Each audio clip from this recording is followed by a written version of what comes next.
foam mattress came in a couple days ago.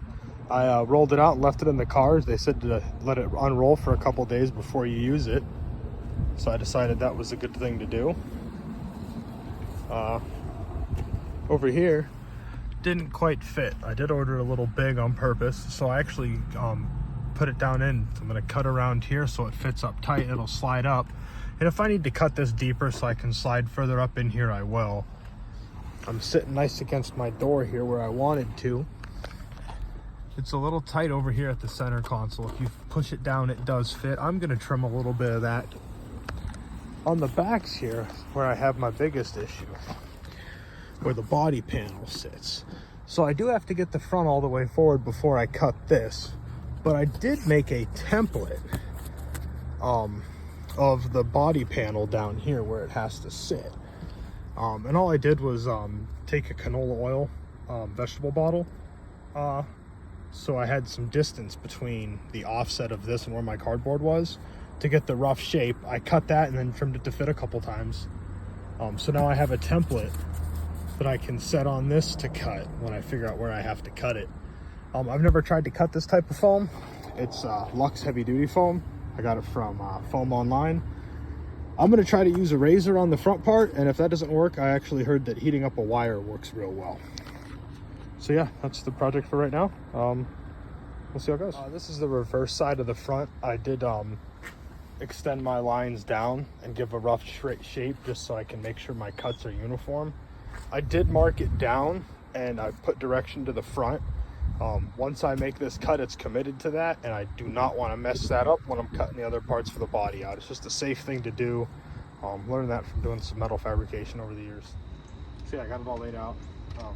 Got my lines here. What I think I'm gonna do is take the razor and cut these vertical lines first, just to start getting some separation. And then I'm gonna cut this and then work the arc on this side, flip it over, work the arc on the other side. Yeah, see what it goes.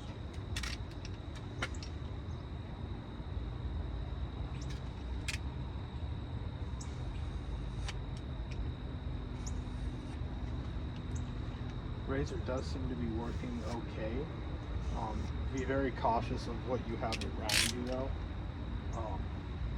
I think the best way to do it is just long vertical slices. Kind of like you're filleting a fish if you've ever done that.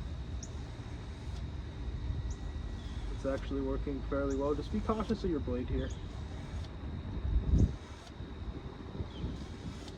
I do feel like my cuts aren't as vertical as they should be. That's why you practice on the small part first. Okay.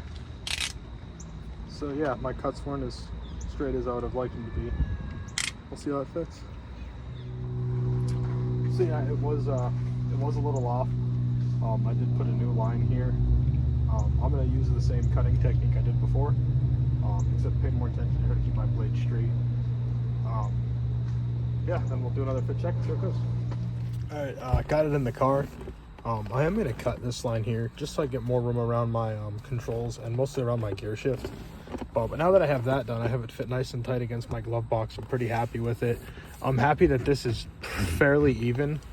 I do still have to cut the back, which I'll do. This is a little tight, so I am gonna figure out how much I need to cut around here, and I don't think that would be very much. I don't want to sacrifice much there. Yeah, there we go. So I got it switched back around. That's the cut I'm gonna do here. I'm gonna make that cut, put it back in, and see what it looks like. All right, so I got the front fit real good. I took the template that I made from earlier around my body panel down here, and I found a spot where this laid pretty good and marked it, and I used this point as reference. I did mark it on about a 1/2 inch long of what I thought it should be. I would rather cut this a couple times, and I want that fit to be fairly tight. I am gonna wrap this in a sheet and maybe even a foam, another softer foam on top. This is pretty dense, but it's very firm, which I like a firm mattress. So yeah, we're gonna get this cut and see how it goes. And there we go. There's the fit mattress pad. Went fairly good. Yeah, we get the camera off the mount here and we'll go get a better view of it. Okay, and here's the fitted mattress pad. I'm pretty happy with this. I have access to all the controls. Where my hand goes around the gear shift is fine. I ended up not cutting this back even though I wanted to. I sat in the car and this still works. It's a little tight, but having this here with this really helps hold it tight where it's at and it won't move around. The fitment here could have been better. I did follow the bottom, and this part I ended up free tracing off camera, so I had a little bit of an issue there. But overall, extremely happy with it.